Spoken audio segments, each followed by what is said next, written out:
Content warning. This series discusses the sexual assault and the murder of a child. This episode includes discussions of forensic processes and post-mortem findings described in clinical non-graphic language. Listener discretion is advised. If you or someone you know needs support, contact Lifeline on 131114, 1-800-RESPECT on 1-800-737-732, or your local crisis service. On the evening of Monday, 20 March 1978, 13-year-old Denise McGregor vanished within 200 metres of her home in Pascoe Vale. By the following morning, her body had been found more than 40 kilometres north on a quiet stretch of Merryang Road in Wallen East. From that moment, Denise's case became an investigation, and with it, evidence began to accumulate. Some of it was physical. Some of it was documented. Some of it existed only briefly, in movements, encounters, and routines that were never written down because no one yet knew that they mattered. Biological samples were taken, photographs were captured, a post-mortem examination was conducted, witnesses were spoken to, and records were created. For nearly 5 decades, the question most often asked has been, why hasn't this been solved? But that question rests on an assumption. It assumes that because evidence once existed, it still exists now, in a form strong enough to speak clearly. And in cold cases, that assumption doesn't always survive contact with time. Technology can open doors, but only if there's something left behind to open them with. In cold cases, this is never guaranteed. In cases like Denise McGregor's, some of the most important remaining sources of information are not technological at all. They are people, memory, context, photographs kept in drawers, details that felt ordinary at the time and only later became important in hindsight.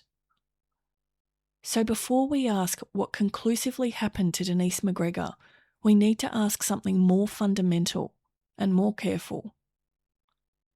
What evidence from 1978 still exists in a form that can be trusted, and what has time already taken from us?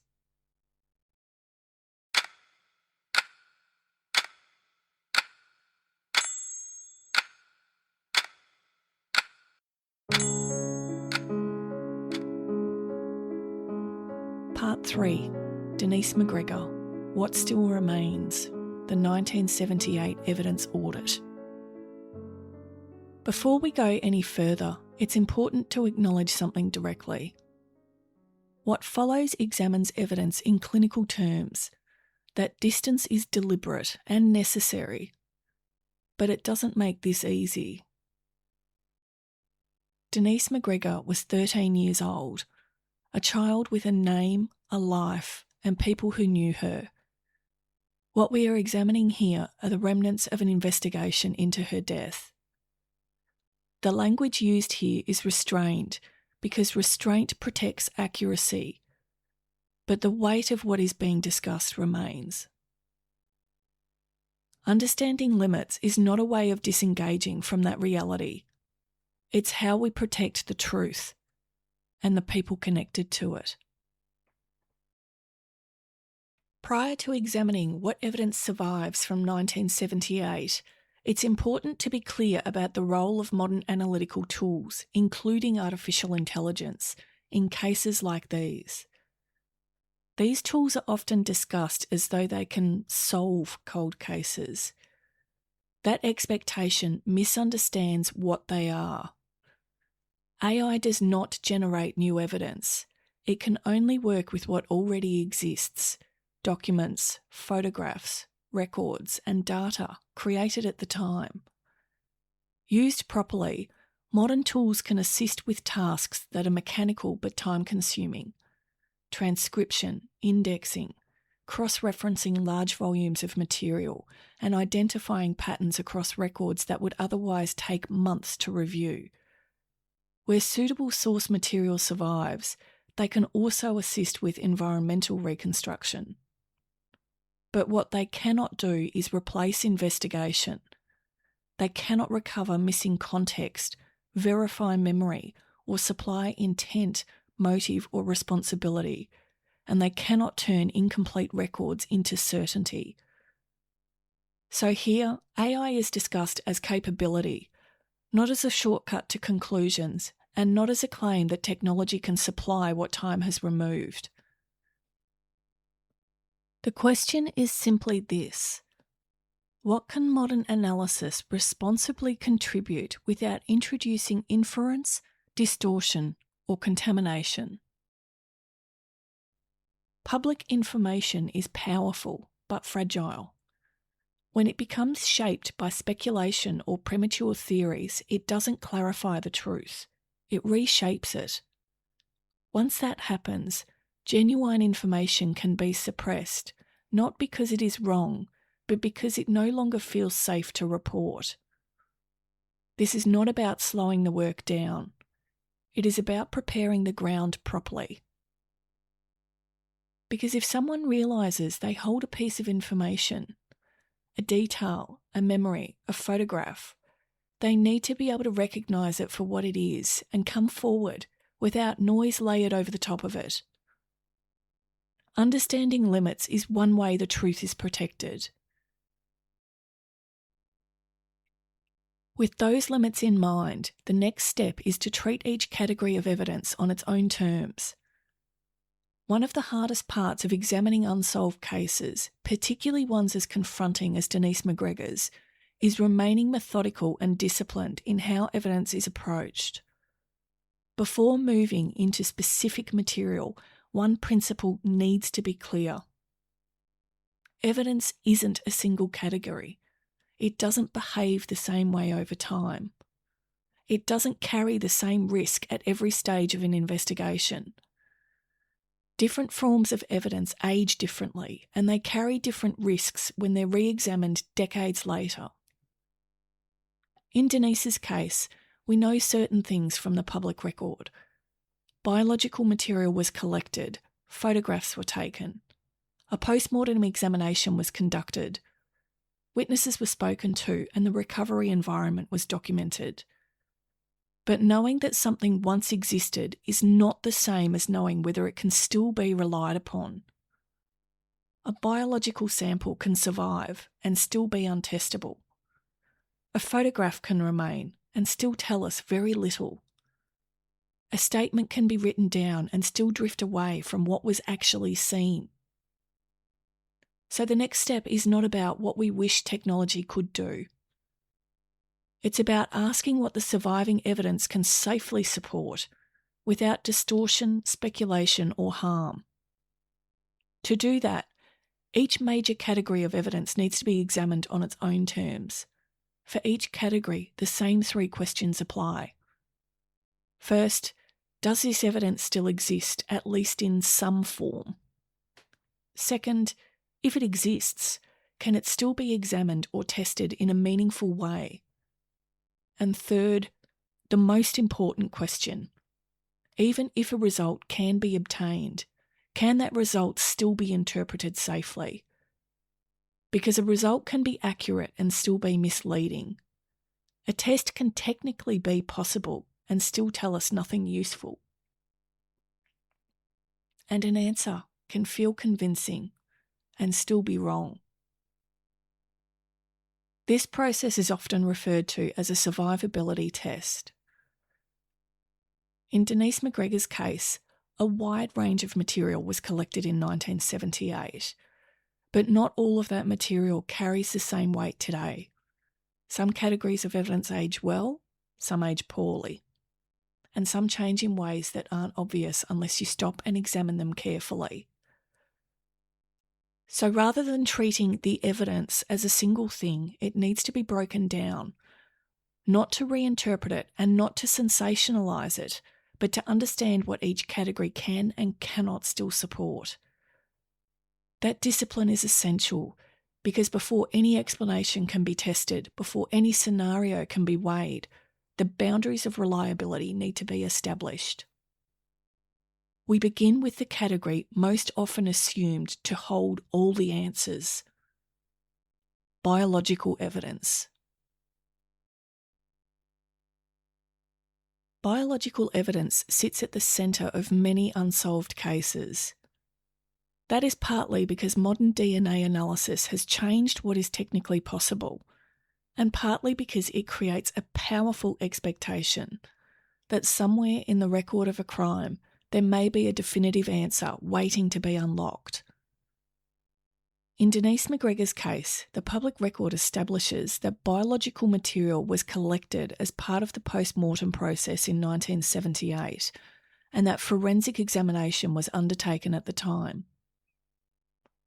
What we do not know, what the public record does not tell us, is what condition that material is in today, what exactly has been retained, or in what form. And that distinction matters. Because when people hear the term DNA evidence, it is often imagined as a single thing, intact, preserved, and waiting for modern analysis. In reality, biological evidence can exist in different forms, and those forms carry different strengths and limits. At a basic level, biological evidence can survive as material or as information. Material refers to original physical exhibits that were collected and stored. Information refers to what was generated from them: test results, documented observations, or recorded profiles. These are not the same thing. Original material can exist without being suitable for further testing. Information can survive even when original material no longer does. What matters in cold cases is not simply whether biological evidence once existed, but what still exists now and in what form. The second consideration is testability. Even when biological material survives, it may no longer be suitable for meaningful examination. Storage conditions matter. Handling history matters. Testing history matters. Forensic practice has changed significantly since 1978, not because earlier work was careless, but because standards, protocols, and available techniques were different. When time is added to that equation, even retained material may no longer produce results strong enough to rely on with confidence. So the position here is straightforward. From the public record, we can say that biological material was collected, examined, and documented. What cannot be determined from the public record is whether primary material still exists today, or whether it remains suitable for modern testing. That uncertainty is not a failure. It is a normal feature of long-running investigations. The third and most misunderstood issue is interpretation.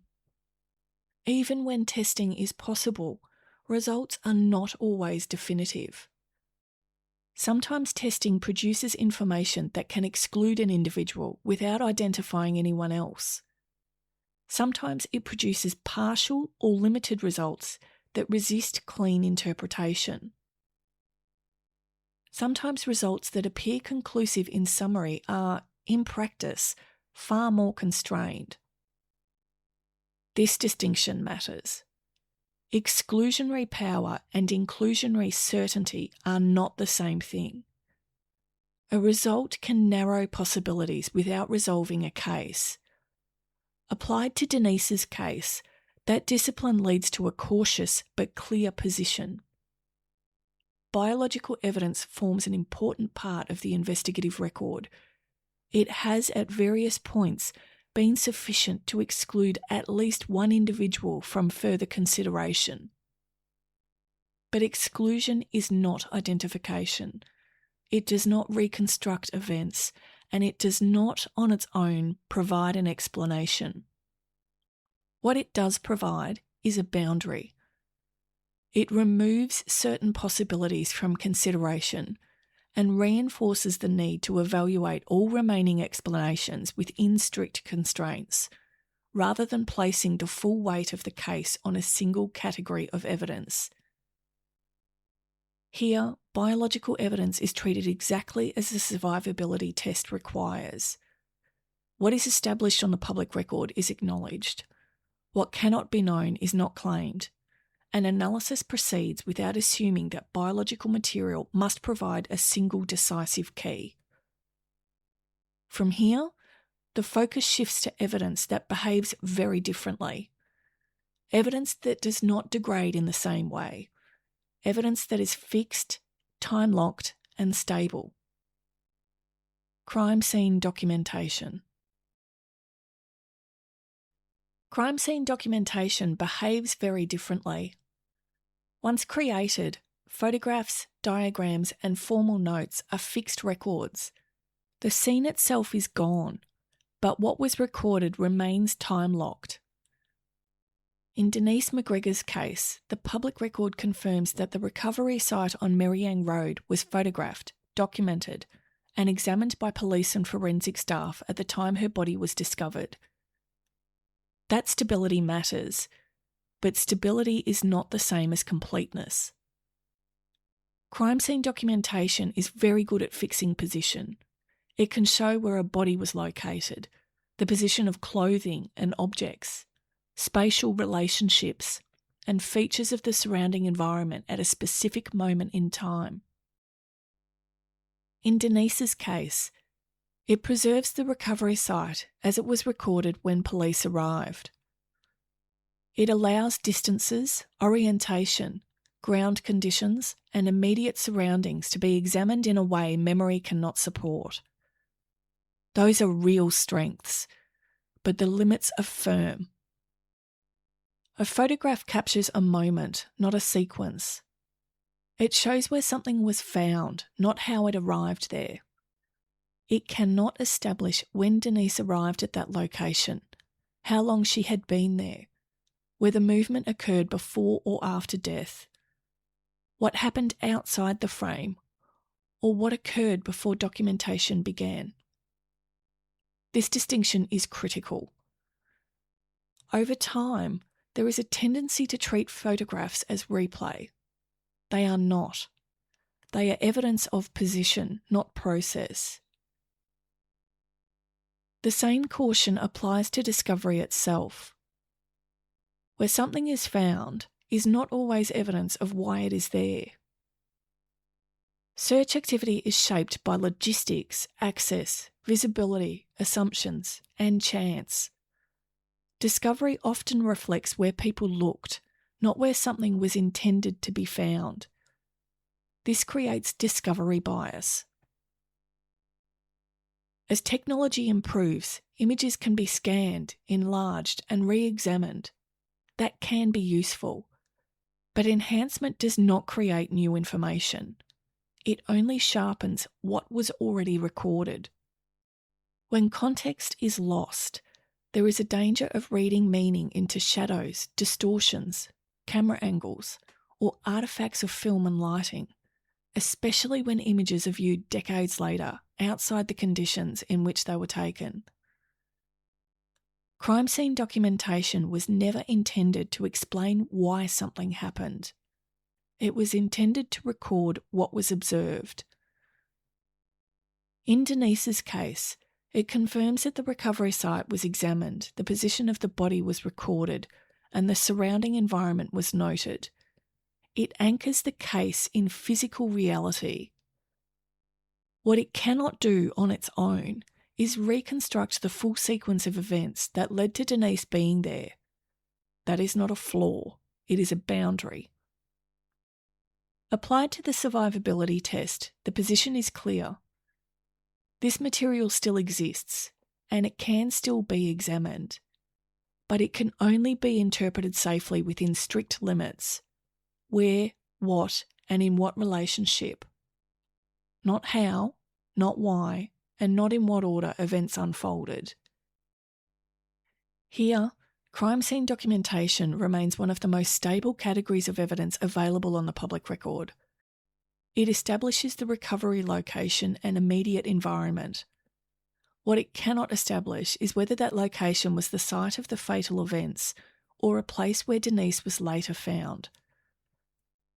From here, the focus shifts to another category that often feels definitive but carries its own constraints: forensic reporting and the post-mortem examination. Autopsy reports are formal. They are clinical. They are produced by specialists. And because of that, they are often treated as definitive accounts of what happened. In Denise McGregor's case, a post-mortem examination was conducted shortly after her body was recovered. That examination established findings that are not in dispute. It confirmed that Denise's death was a homicide. It documented fatal injuries. It ruled out natural causes. Those conclusions matter because they establish criminal violence and they anchor the case in forensic certainty. That is the strength of forensic pathology. But a post-mortem examination has limits that are often misunderstood. An autopsy examines the body. It does not examine the scene. It does not witness events and it does not reconstruct behaviour. It cannot determine the precise sequence of actions, the number of people involved, the location where each injury was inflicted, or the intent behind those actions.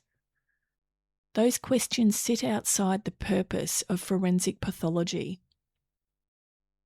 Time also matters. Even when an examination is conducted promptly, interpretation is shaped by environmental exposure, post-mortem change, and the limits of observation. When time has passed between death and recovery, certain questions become harder to answer with precision. That does not mean the examination was inadequate. It means biology imposes constraints that no amount of expertise can fully overcome. For this reason, responsible forensic reporting confirms what can be established and avoids claiming what cannot. Decades later, there is often a temptation to treat autopsy findings as a blueprint for reconstructing events, but post-mortem reports were never intended to function that way. They document injury. They do not narrate experience. They confirm that violence occurred. They do not explain how that violence unfolded moment by moment. When later interpretations push beyond those boundaries, medical findings risk being transformed into speculative narratives. That is precisely what this analysis avoids. Applied to the survivability test, the position is clear. The forensic report still exists. It can still be examined. But it can only be interpreted safely within its original purpose. Post-mortem findings can confirm homicide, establish cause of death and document injury. But they cannot reconstruct events, assign responsibility, or explain motive. Recognising that limit is not a weakness, it's an essential safeguard. In Denise McGregor's case, forensic reporting provides firm grounding. It confirms the seriousness of the offence and the fact of criminal violence. What it does not and cannot do is explain how Denise came to be on Merriang Road or what sequence of events led there. Those questions lie beyond the scope of forensic pathology.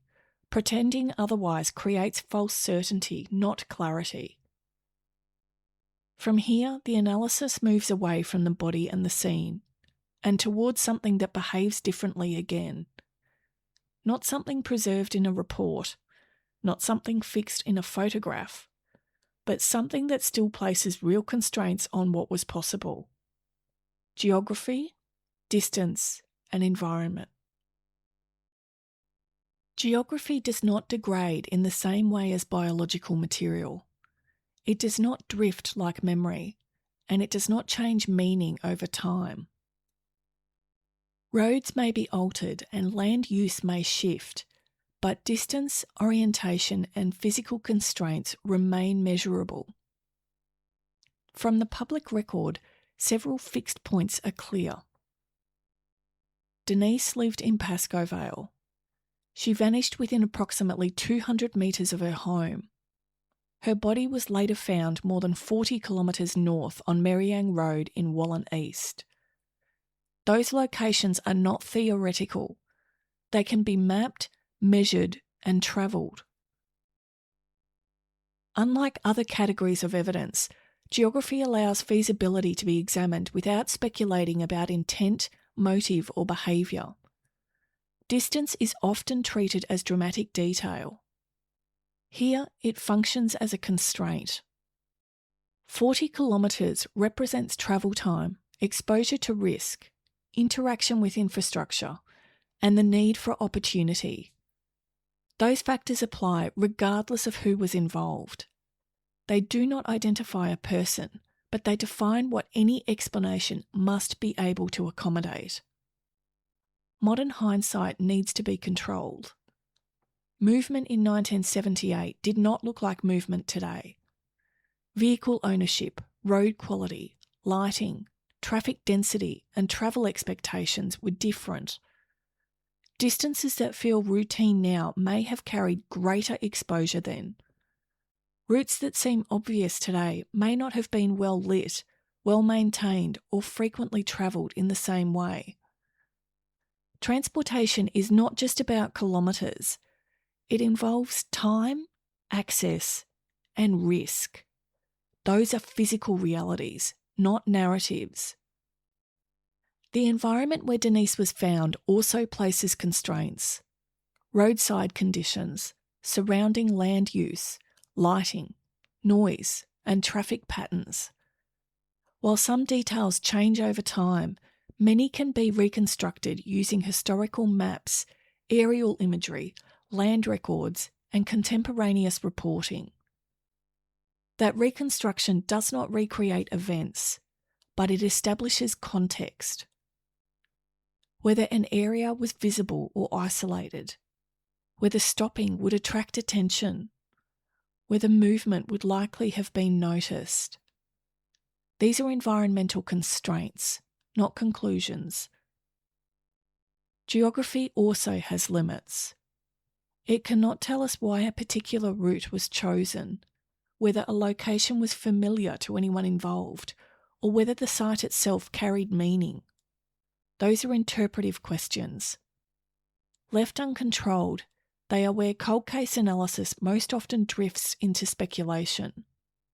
Here, geography is used for one purpose only, to define what any explanation must physically satisfy. Not to suggest intent, not to imply planning, and not to elevate coincidence into design. Applied to the survivability test, the position is clear. Geography and environment still exist. They can still be examined and reconstructed, but only as constraints. Used properly, they help eliminate impossibilities. Used carelessly, they invite narrative. In Denise McGregor's case, geography anchors the analysis in physical reality. It defines the span between disappearance and recovery, and it places limits on timing, movement, and opportunity. But it does not identify a person, it does not explain motive, and it does not, on its own, resolve anything. From here, the analysis turns to a category of evidence that feels immediate and human, but is also one of the most fragile. Witness memory. Before moving any further, one guardrail needs to be clear. In long-running cases, information does not simply fade, it spreads. Once a detail enters public conversation, It can reshape what people think they remember, what they choose to report, and what they quietly dismiss as irrelevant. This does not require bad faith. It happens gradually. When what someone recalls does not match what they have been told is true, they often doubt themselves. Over time, that doubt can suppress genuine information, not because it is wrong, but because it no longer feels credible. Once a bell is rung, it cannot be unrung. That is why memory is treated carefully here, not as proof, but as context. The most important thing to understand about witness memory is this: memory is not a recording, it is a reconstruction. Human perception of time is imprecise, especially during routine activity or stress. Minutes compress, sequences blur. Clock time and remembered time are not the same. This is one reason witnesses can be entirely honest and still vary on timing. Small discrepancies are often treated as intent or suspicion, when they are more commonly a byproduct of stress, repetition, and time. Every time a memory is recalled, it is rebuilt, influenced by fear, suggestion, repetition, and context. That does not make witnesses unreliable. It makes memory human. In Denise McGregor's case, witness statements were taken in the days and weeks following her disappearance and death. Those early statements matter. Their value lies in proximity, recorded before narratives hardened and before repetition reshaped recall. They can place people in time and space, establish routine, document what was noticed and what was not, and help define broad time windows. But witness memory has limits. It cannot guarantee precise timing, exact sequences, consistency across retellings, or permanence. As years pass, memory is influenced by media reporting, conversations with others, and repeated questioning. Even exposure to incorrect information can subtly reshape recall. Silence is often misunderstood. When people do not come forward or stop engaging, it is often assumed they have nothing to offer or something to hide. In practice, silence can reflect uncertainty, fear, self-doubt, or the belief that what was seen was unimportant. Especially in 1978, everyday behaviour was interpreted differently. Seeing a child walking, an adult nearby, or a vehicle stopped briefly did not automatically signal danger. Many people only realise much later that what they saw might have mattered. Applied to the survivability test, witness memory produces a different result. Statements still exist and they can still be examined, but they can only be interpreted safely when treated as context. Witness memory is strongest when it supports timelines, establishes routine, and explains why moments did not stand out. It is weakest when it is asked to carry precise sequences, establish motive, or substitute for physical evidence. Treating memory with restraint is not investigative failure. It is protection against error. There is one further factor that shapes how witness evidence behaves over time: volume. Major investigations generate enormous amounts of information. Statements, tips, rumours, genuine leads, and dead ends. investigators must triage constantly because resources are finite. Over time, noise increases while signal degrades. This does not mean important information was ignored. It means not every line can be pursued indefinitely. Understanding that workload helps explain why uncertainty persists without assigning blame and without filling gaps with assumption. From here, the analysis turns to a different kind of material. Not remembered, not interpreted, but recorded. Administrative systems and infrastructure. These records were not created to solve crimes. They were created to manage systems. And precisely because of that, they offer something rare in long-running cases: information that was recorded without hindsight. In Denise McGregor's case, a number of administrative and infrastructure systems were operating at the time of her disappearance and recovery. Electoral rolls documented residency. Government agencies maintained operational records. Media organisations recorded events as they unfolded. Road and transport authorities documented infrastructure conditions. None of these systems were focused on Denise.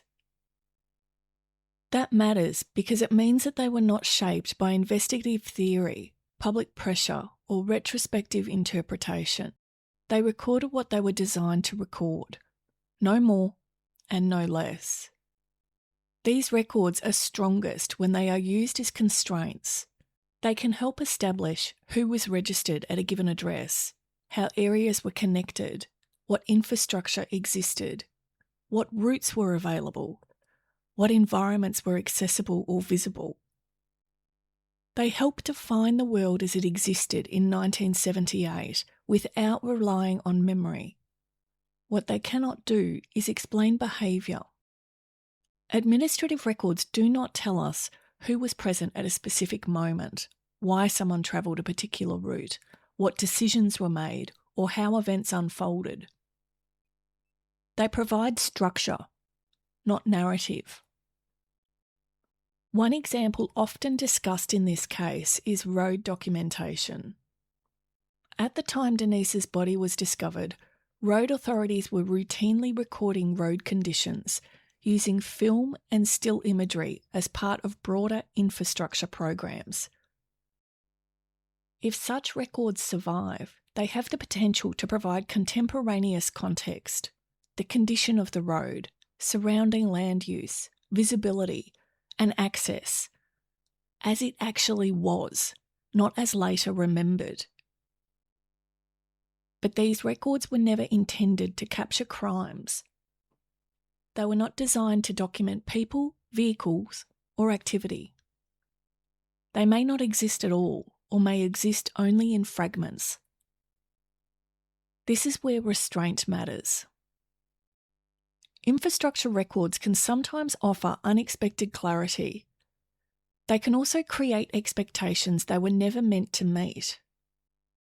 Another system often mentioned in Denise's case is citizen band radio. CB radio did not function as a permanent or comprehensive network. Its reach was shaped by terrain, equipment, antenna height, transmitter power, atmospheric conditions, and time of day. Communication was transient. Unless someone was listening at the right moment, nothing was recorded. There were no official logs, no transcripts, no archival record.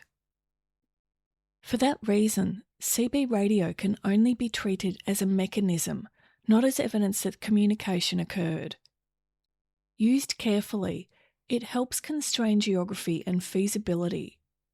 Used carelessly, it becomes narrative. Electoral rolls operate in a similar way. They record residency, not relationships, routines, or behaviour. They can tell us who was registered at an address. They cannot tell us who was present on a particular night. Presence in a record does not imply involvement. Absence from a record does not imply absence from reality. The same applies to police and coronial administrative records. They document process, they confirm what steps were taken, but they do not explain outcomes. When applied to the survivability test, the position is mixed. Some administrative and infrastructure records survive intact. Some survive partially. Some do not survive at all. Where they exist, they can often be examined with high reliability, but they can only be interpreted safely when used for what they were designed to do. They can constrain possibilities. They cannot create certainty where none exists. In Denise's case, these systems help anchor the analysis in the operational reality of 1978. They provide scaffolding, not answers. From here, the analysis turns to something unavoidable. What does not exist? What was never recorded? And what time has taken? Absence. Not absence as failure. Not absence as neglect. But absence as a consequence of time. In long-running cases, the absence of evidence is often treated as suspicious, as though what is missing must have been deliberately hidden. In reality, absence more often reflects what was never recorded in the first place. Moments were not witnessed, details were not noted, ordinary interactions were not preserved. Not because they did not matter, but because no one yet knew that they would.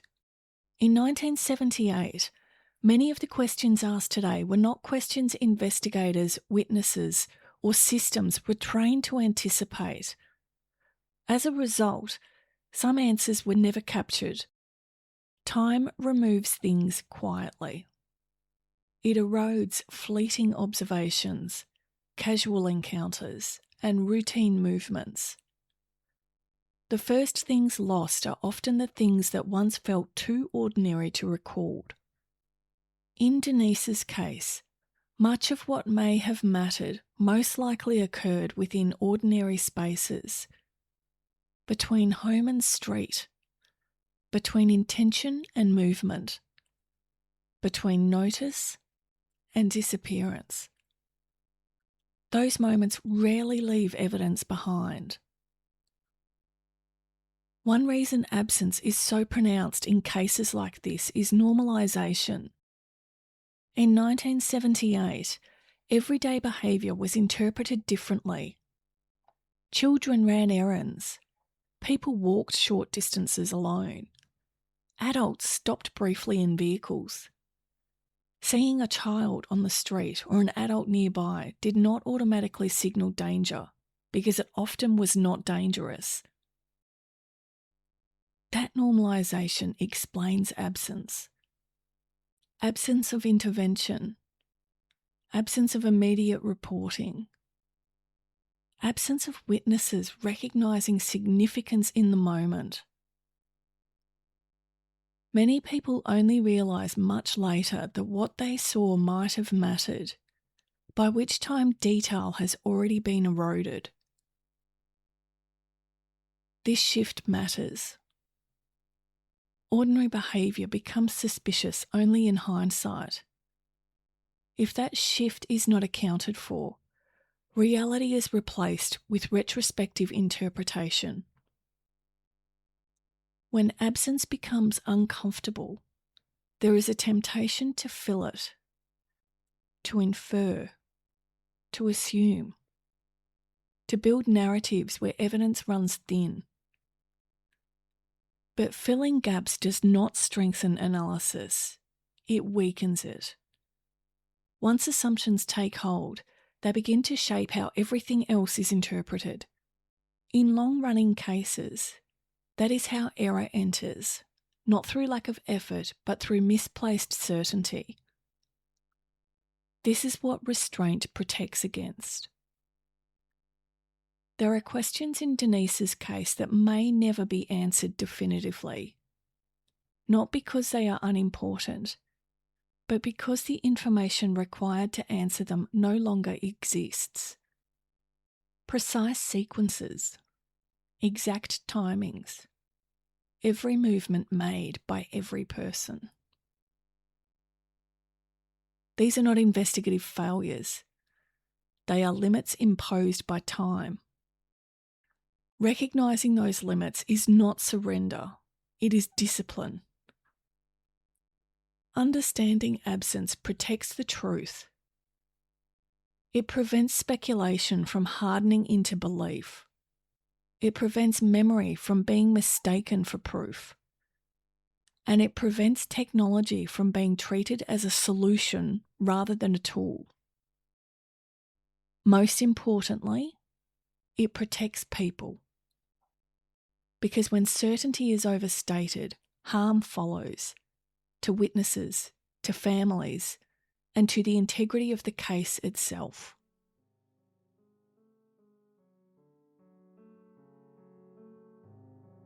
For nearly 5 decades, the question in Denise McGregor's case has remained the same. Not simply who was responsible, but why, despite all that was done, certainty has never arrived. Denise was 13 years old.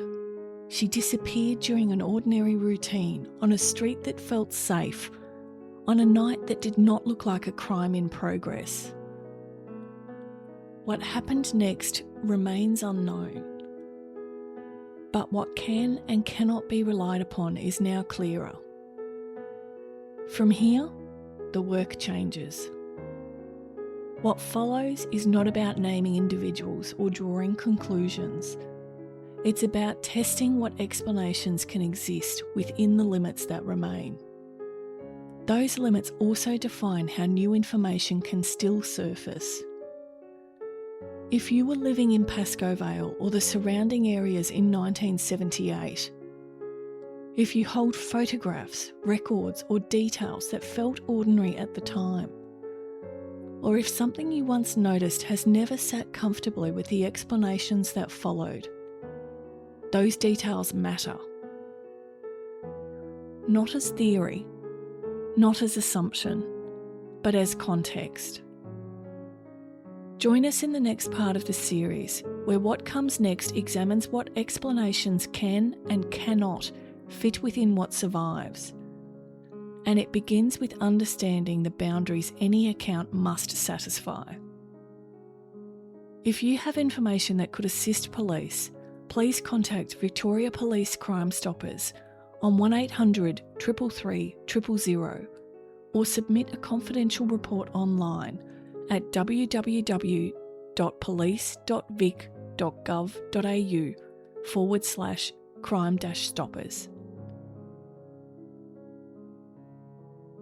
Some non-essential identifying details have been changed for privacy.